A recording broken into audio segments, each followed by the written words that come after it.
بسم الله الرحمن الرحيم ياسين والقرآن الحكيم إنك لمن المرسلين على صراط مستقيم تنزيل العزيز الرحيم لتنذر قوما ما أنذر آباؤهم فهم غافلون لقد حق القول على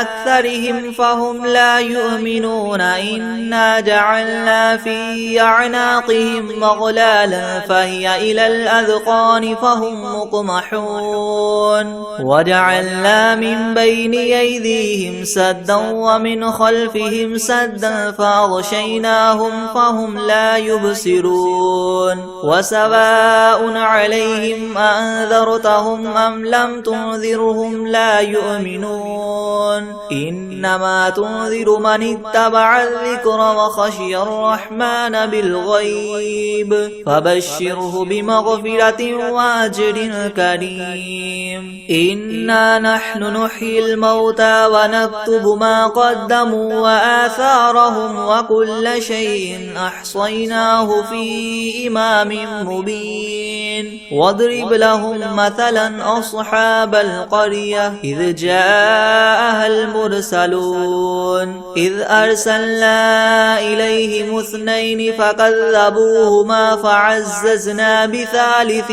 فقالوا إنا إليكم مرسلون قالوا ما أنتم إلا بشر مثلنا وما أنزل الرحمن من شيء إن أنتم إلا تكذبون قالوا ربنا يعلم إنا إليكم لمرسلون وما علينا إلا البلاغ المبين قالوا إنا تطيرنا بكم لئن لم تنتهوا لنرجمنكم وليمسنكم منا عذاب أليم قالوا طائركم معكم أئن ذكرتم بل أنتم قوم مسرفون وجاء من أقصى المدينة رجل يسعى قال يا قوم اتبعوا المرسلين اتبعوا من لا يسألكم أجرا وهم مهتدون وما لي لا أعبد الذي فطرني وإليه ترجعون أتخذ من دونه آلهة إن يردني الرحمن بضر لا تغن عني شفاعتهم شيئا ولا ينقذون إني إذا لفي ضلال مبين إني آمنت بربكم فاسمعون قيل ادخل الجنة قال يا ليت قومي يعلمون بما غفر لي ربي وجعلني من المكرمين وما أنزلنا على قومه من بعده من جند من السماء وما كنا منزلين إن كانت إلا صيحة واحدة فإذا هم خامدون يا حسرة على العباد ما يأتيهم من رسول إلا كانوا به يستهزئون ألم يروا كم أهلكنا قبلهم من القرون أنهم إليهم لا يرجعون وإن كل لما جميع لدينا محضرون وآية لهم الأرض الميتة أحييناها وأخرجنا منها حبا فمنه يأكلون وجعلنا فيها جنات من نخيل وأعناب وفجرنا فيها من العيون ليأكلوا من ثمره وما عملته أيديهم أفلا يشكرون سبحان الذي خلق الأزواج كلها مما تنبت الأرض ومن أنفسهم ومما لا يعلمون وآية لهم الليل نسلخ منه النهار فإذا هم مظلمون والشمس تجري لمستقر لها ذلك تقدير العزيز العليم والقمر قدرناه منازل حتى عاد كالعرجون القديم لا الشمس ينبغي لها أن تدرك القمر ولا الليل سابق النهار وكل في فلك يسبحون وآية لهم أنا حملنا ذريتهم في الفلك المشحون وخلقنا لهم من مثله ما يركبون وإن نشأ نغرقهم فلا صريخ لهم ولا هم ينقذون إلا رحمة منا ومتاعا إلى حين وإذا قيل لهم اتقوا ما بين أيديكم وما خلفكم لعلكم ترحمون وما تأتيهم من آية من آيات ربهم إلا كانوا عنها معرضين وإذا قيل لهم انفقوا مما رزقكم الله قال الذين كفروا للذين آمنوا ونطعم من لو يشاء الله وطعمه إن أنتم إلا في ضلال مبين ويقولون متى هذا الوعد إن كنتم صادقين ما ينظرون إلا صيحة واحدة تأخذهم وهم يخصمون فلا يستطيعون توصية ولا إلى أهلهم يرجعون ونفخ في الصور فإذا هم من الأجداث إلى ربهم ينسلون قالوا يا ويلنا من بعثنا من مرقدنا هذا ما وعد الرحمن وصدق المرسلون إن كانت إلا صيحة واحدة فإذا هم جميع لدينا محضرون فاليوم لا تظلم نفس شيئا ولا تجزون إلا ما كنتم تعملون إن أصحاب الجنة اليوم في شغل فاكهون هم وأزواجهم في زلال على الأرائك متكئون لهم فيها فاكهة ولهم ما يدعون سلام قولا من رب رحيم وامتازوا اليوم أيها المجرمون ألم أعهد إليكم يا بني آدم ألا تعبدوا الشيطان إنه لكم عدو مبين وأن اعبدوني هذا صراط مستقيم ولقد أضل منكم جبلا كثيرا أفلم تكونوا تعقلون هذه جهنم التي كنتم توعدون اصلوها اليوم بما كنتم تكفرون اليوم نختم على أفواههم وتكلمنا أيديهم وتشهد أرجلهم بما كانوا يكسبون ولو نشاء لطمسنا على أعينهم فاستبقوا الصراط فأنى يبصرون ولو نشاء لمسخناهم على مكانتهم فما استطاعوا مضيا ولا يرجعون ومن نعمره ننكسه في الخلق أفلا يعقلون وما علمناه الشعر وما ينبغي له إن هو إلا ذكر وقرآن مبين لينذر من كان حيا ويحق القول على الكافرين أولم يروا أنا خلقنا لهم مما عملت أيدينا أنعاما فهم لها مالكون وذللناها لهم فمنها ركوبهم ومنها يأكلون ولهم فيها منافع ومشارب أفلا يشكرون واتخذوا من دون الله آلهة لعلهم ينصرون لا يستطيعون نصرهم وهم لهم جند محضرون فلا يحزنك قولهم إنا نعلم ما يسرون وما يعلنون أولم ير الإنسان أنا خلقناه من نطفة فإذا هو خصيم مبين وضرب لنا مثلا ونسي خلقه قال من يحيي العظام وهي رميم قل يحييها الذي ينشأها أول مرة وهو بكل خلق عليم الذي جعل لكم من الشجر الأخضر نارا فإذا أنتم منه توقدون أوليس الذي خلق السماوات والأرض بقادر على أن يخلق مثلهم بلى وهو الخلاق العليم إنما أمره إذا أراد شيئا أن يقول له كن فيكون فسبحان الذي بيده ملكوت كل شيء وإليه ترجعون بسم الله الرحمن الرحيم ياسين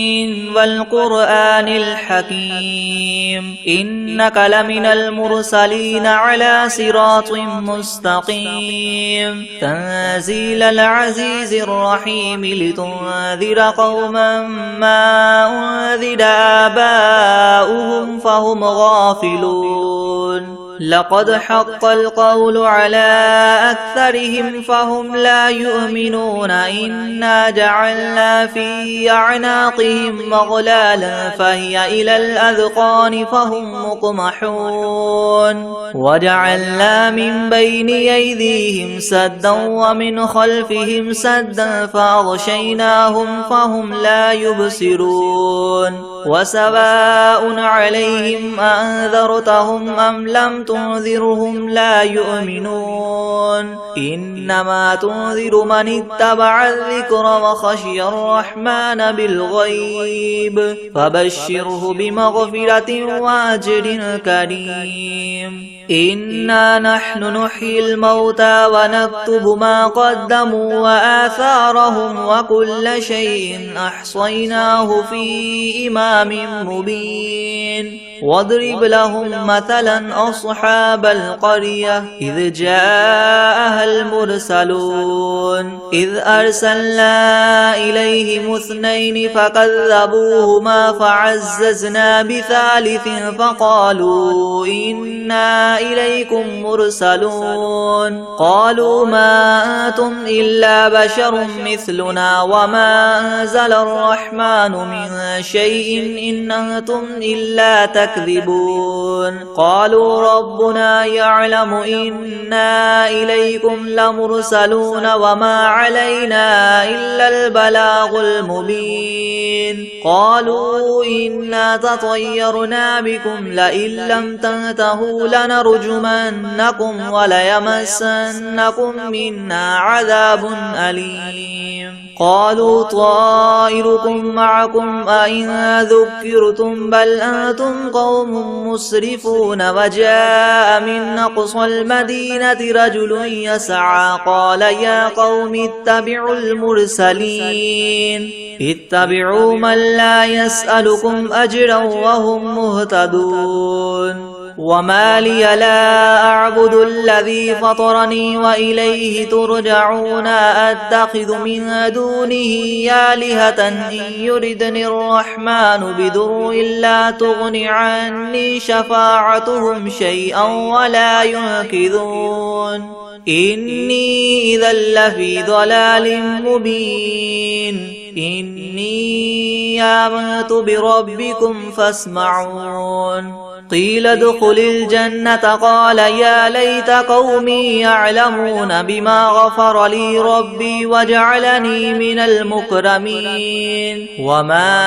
أنزلنا على قومه من بعده من جند من السماء وما كنا منزلين إن كانت إلا صيحة واحدة فإذا هم خامدون يا حسرة على العباد ما يأتيهم من رسول إلا كانوا به يستهزئون ألم يروا كم أهلكنا قبلهم من القرون أنهم إليهم لا يرجعون وإن كل لما جميع لدينا محضرون وآية لهم الأرض الميتة أحييناها وأخرجنا منها حبا فمنه يأكلون وجعلنا فيها جنات من نخيل وأعناب وفجرنا فيها من العيون ليأكلوا من ثمره وما عملته أيديهم أفلا يشكرون سبحان الذي خلق الأزواج كلها مما تنبت الأرض ومن أنفسهم ومما لا يعلمون وآية لهم الليل نسلخ منه النهار فإذا هم مظلمون والشمس تجري لمستقر لها ذلك تقدير العزيز العليم والقمر قدرناه منازل حتى عاد كالعرجون القديم لا الشمس ينبغي لها أن تدرك القمر ولا الليل سابق النهار وكل في فلك يسبحون وآية لهم أنا حملنا ذريتهم في الفلك المشحون وخلقنا لهم من مثله ما يركبون وإن نشأ نغرقهم فلا صريخ لهم ولا هم ينقذون إلا رحمة منا ومتاعا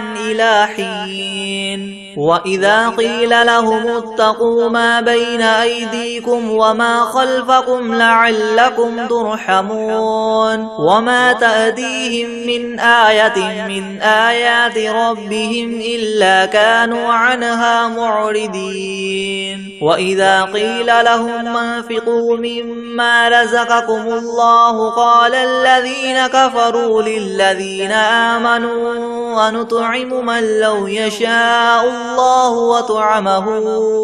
إن أنتم إلا في ضلال مبين ويقولون متى هذا الوعد إن كنتم صادقين ما ينظرون إلا صيحة واحدة تأخذهم وهم يخصمون فلا يستطيعون توصية ولا إلى أهلهم يرجعون ونفخ في الصور فإذا هم من الأجداث إلى ربهم ينسلون قالوا يا ويلنا من بعثنا من مرقدنا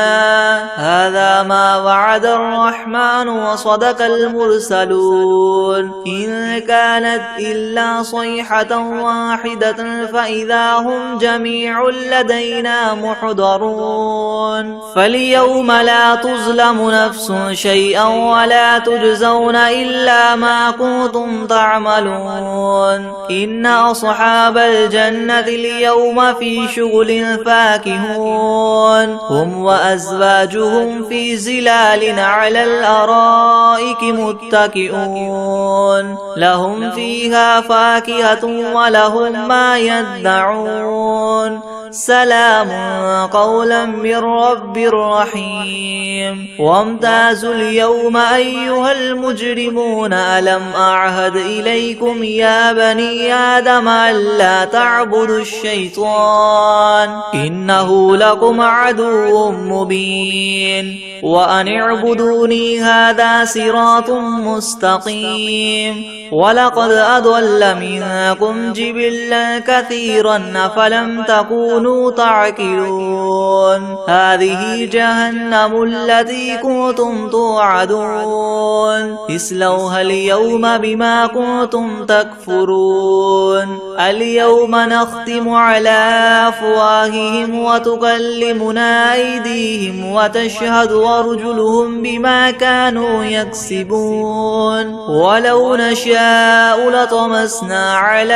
أعينهم فاستبقوا الصراط فأنى يبصرون ولو نشاء لمسخناهم على مكانتهم فما استطاعوا مضيا ولا يرجعون ومن نعمره ننكسه في الخلق أفلا يعقلون وما علمناه الشعر وما ينبغي له إن هو إلا ذكر وقرآن مبين لينذر من كان حيا ويحق القول على الكافرين أولم يروا أنا خلقنا لهم مما عملت أيدينا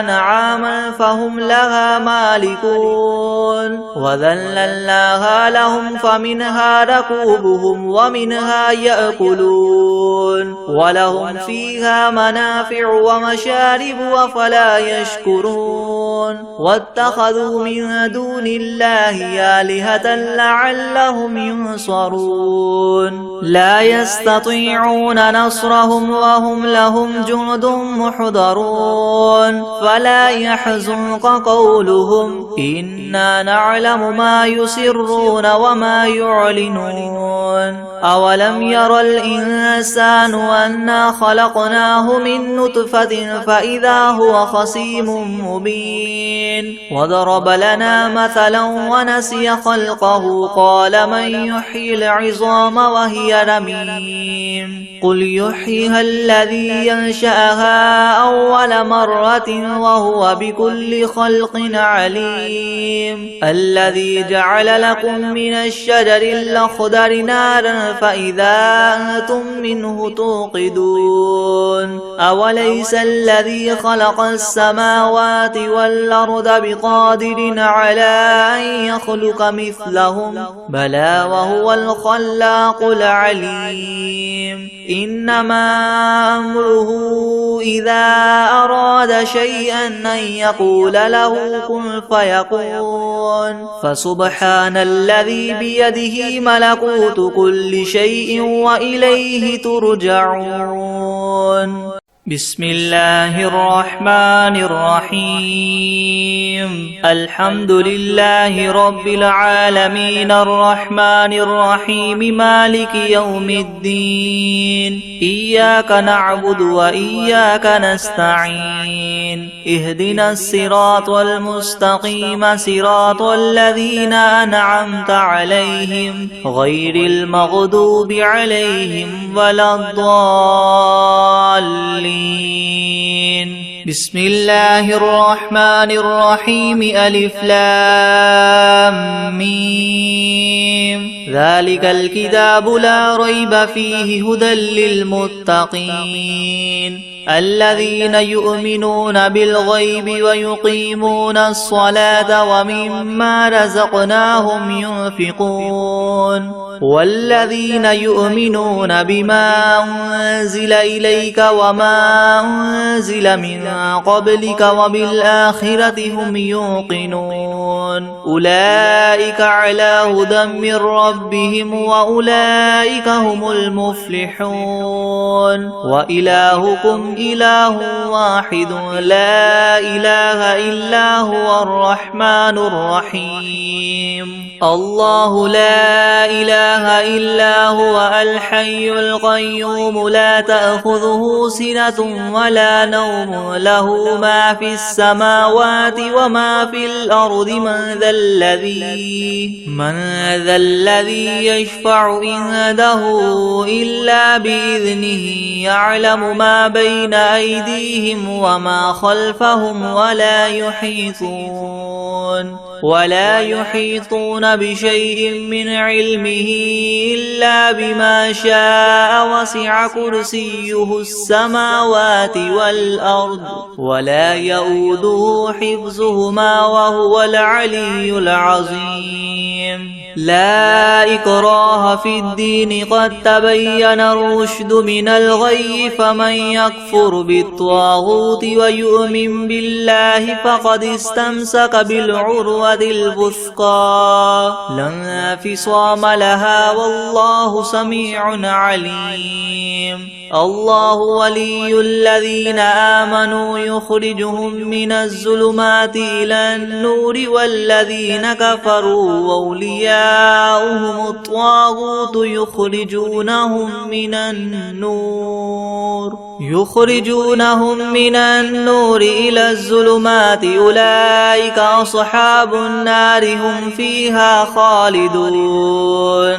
لله ما في السماوات وما في الأرض وإن تبدوا ما في أنفسكم أو تخفوه يحاسبكم به الله فيغفر لمن يشاء ويعذب من يشاء والله على كل شيء قدير آمن الرسول بما أنزل إليه من ربه والمؤمنون كل آمن بالله وملائكته وكتبه ورسله لا نفرق بين أحد من رسله وقالوا سمعنا وأطعنا غفرانك ربنا وإليك المصير لا يكلف الله نفسا إلا وسعها لها ما كسبت وعليها ما اكتسبت ربنا لا تؤاخذنا إن نسينا أو أخطأنا ربنا ولا تحمل علينا إسرا كما حملته على الذين من قبلنا ربنا ولا تحملنا ما لا طاقة لنا به واعف عنا واغفر لنا وارحمنا أنت مولانا فانصرنا على القوم الكافرين شهد الله أنه لا إله إلا هو والملائكة وأولو العلم قائما بالقسط لا إله إلا هو العزيز الحكيم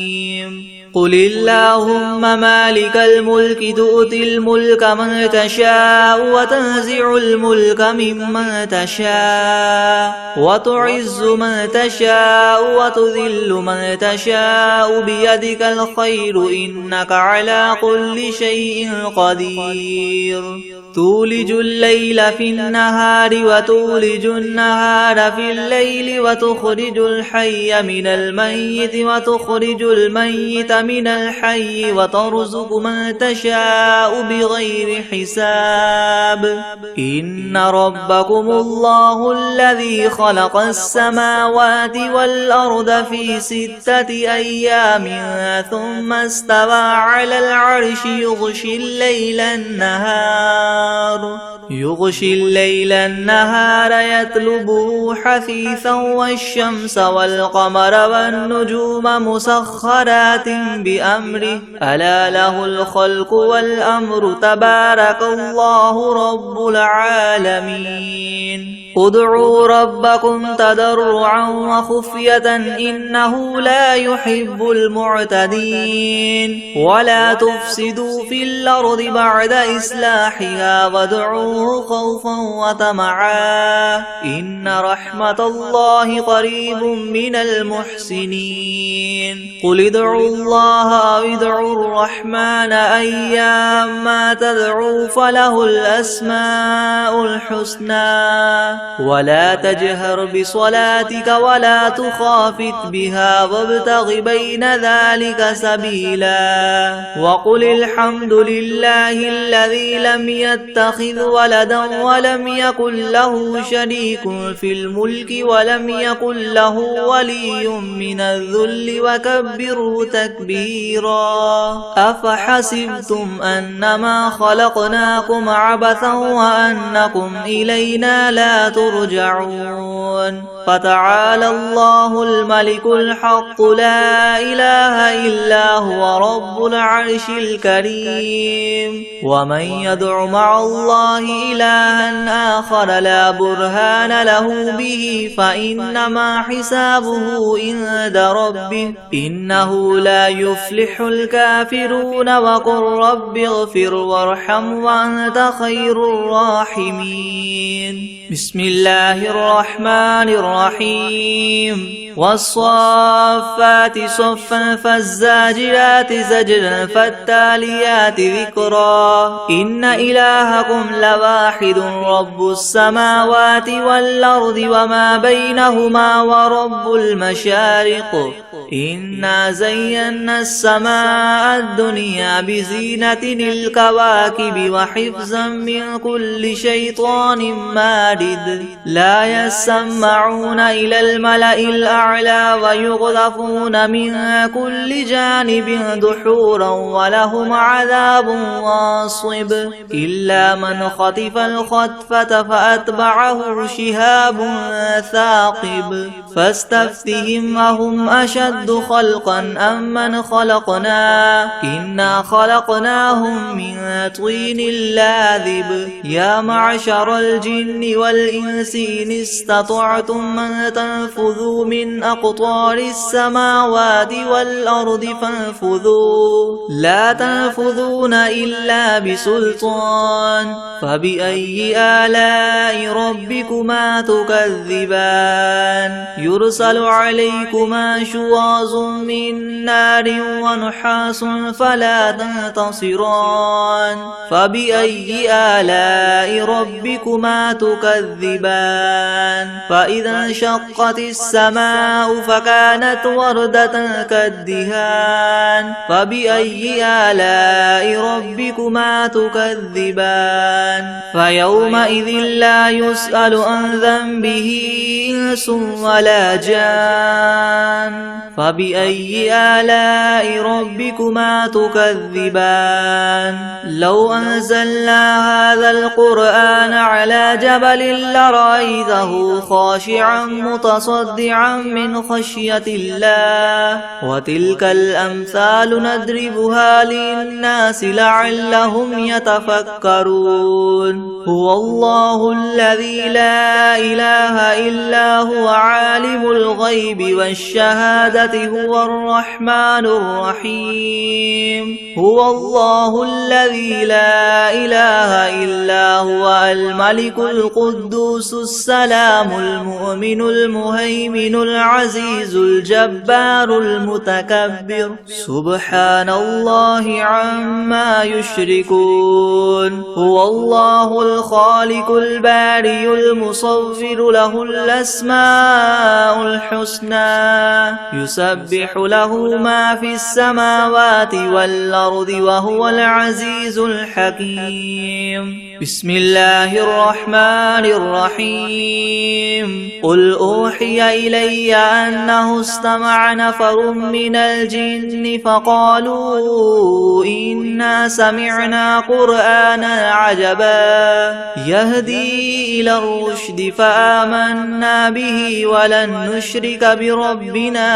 أحدا وأنه تعالى جد ربنا ما اتخذ صاحبة ولا ولدا وأنه كان يقول سفيهنا على الله شططا بسم الله الرحمن الرحيم قل يا أيها الكافرون لا أعبد ما تعبدون ولا أنتم عابدون ما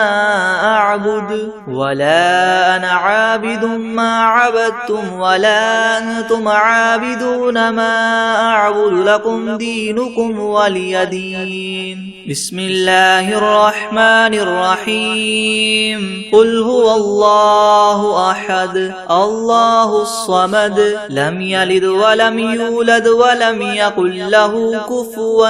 أحد. بسم الله الرحمن الرحيم. قل أعوذ برب الفلق من شر ما خلق ومن شر غاسق إذا وقب ومن شر النفاثات في العقد ومن شر حاسد إذا حسد. بسم الله الرحمن الرحيم. قل أعوذ برب الناس ملك الناس إله الناس من شر الوسواس الخناس الذي يوسوس في صدور الناس من الجنة والناس. بسم الله الرحمن الرحيم. الرحمن علم القرآن خلق الإنسان علمه البيان. الشمس والقمر بحسبان والنجم والشجر يسجدان والسماء رفعها ووضع الميزان ألا تطغوا في الميزان وأقيموا الوزن بالقسط ولا تخسروا الميزان. والأرض وضعها للأنام فيها فاكهة والنخل ذات الأكمام والحب ذو العصف والريحان فبأي آلاء ربكما تكذبان. خلق الإنسان من صلصال كالفخار وخلق الجان من مارج من نار فبأي آلاء ربكما تكذبان. رب المشرقين ورب المغربين فبأي آلاء ربكما تكذبان. مرج البحرين يلتقيان بينهما برزخ لا يبغيان فبأي آلاء ربكما تكذبان. يخرج منهما اللؤلؤ والمرجان فبأي آلاء ربكما تكذبان. وله الجوار المنشآت في البحر كالأعلام فبأي آلاء ربكما تكذبان. كل من عليها فان ويبقى وجه ربك ذو الجلال والإكرام فبأي آلاء ربكما تكذبان. يسأله من في السماوات والأرض كل يوم هو في شأن فبأي آلاء ربكما تكذبان. سنفرغ لكم أيها الثقلان فبأي آلاء ربكما تكذبان. يا معشر الجن والإنس إن استطعتم أن تنفذوا من أقطار السماوات والأرض فانفذوا لا تنفذون إلا بسلطان فبأي آلاء ربكما تكذبان. يرسل عليكما شواظ من نار ونحاس فلا تنتصران فبأي آلاء ربكما تكذبان. فإذا انشقت السماء فكانت وردة كالدهان فبأي آلاء ربكما تكذبان. فيومئذ لا يسأل عن ذنبه إنس ولا جان فبأي آلاء ربكما تكذبان. يعرف المجرمون بسيماهم فيؤخذ بالنواصي والأقدام فبأي آلاء ربكما تكذبان. هذه جهنم التي يكذب بها المجرمون يطوفون بينها وبين حميم آن فبأي آلاء ربكما تكذبان ولمن خاف مقام ربه جنتان فبأي آلاء ربكما تكذبان ذواتا أفنان فبأي آلاء ربكما تكذبان فيهما عينان تجريان فبأي آلاء ربكما تكذبان فيهما من كل فاكهة زوجان فبأي آلاء ربكما تكذبان متكئين على فرش بطائنها من استبرق وجنى الجنتين دان فبأي آلاء ربكما تكذبان فيهن قاصرات الطرف لم يطمثهن إنس قبلهم ولا جان فبأي آلاء ربكما تكذبان كأنهن الياقوت والمرجان فبأي آلاء ربكما تكذبان هل جزاء الإحسان إلا الإحسان فبأي آلاء ربكما تكذبان ومن دونهما جنتان فبأي آلاء ربكما تكذبان مدهامتان فبأي آلاء ربكما تكذبان فيهما عينان نضاختان فبأي آلاء ربكما تكذبان فيهما فاكهة ونخل ورمان فبأي آلاء ربكما تكذبان فيهن خيرات حسان فبأي آلاء ربكما تكذبان حور مقصورات في الخيام فبأي آلاء ربكما تكذبان لم يطمثهن إنس قبلهم ولا جان فبأي آلاء ربكما تكذبان متكئين على رفرف خضر وعبقري حسان فبأي آلاء ربكما تكذبان تبارك اسم ربك ذي الجلال والإكرام بسم الله الرحمن الرحيم الله لا إله إلا هو الحي القيوم لا تأخذه سنة ولا نوم له ما في السماوات وما في الأرض من ذا الذي يشفع عنده إلا بإذنه يعلم ما بين أيديهم وما خلفهم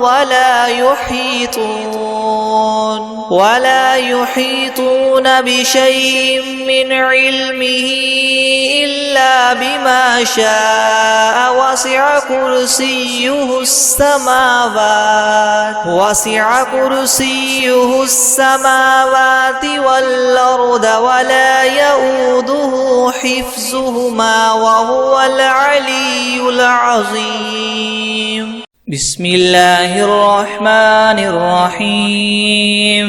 والعاديات ضبحا فالموريات قدحا فالمغيرات صبحا فأثرن به نقعا فوسطن به جمعا إن الإنسان لربه لكنود وإنه على ذلك لشهيد وإنه لحب الخير لشديد أفلا يعلم إذا بعثر ما في القبور وحصل ما في الصدور إن ربهم بهم يومئذ لخبير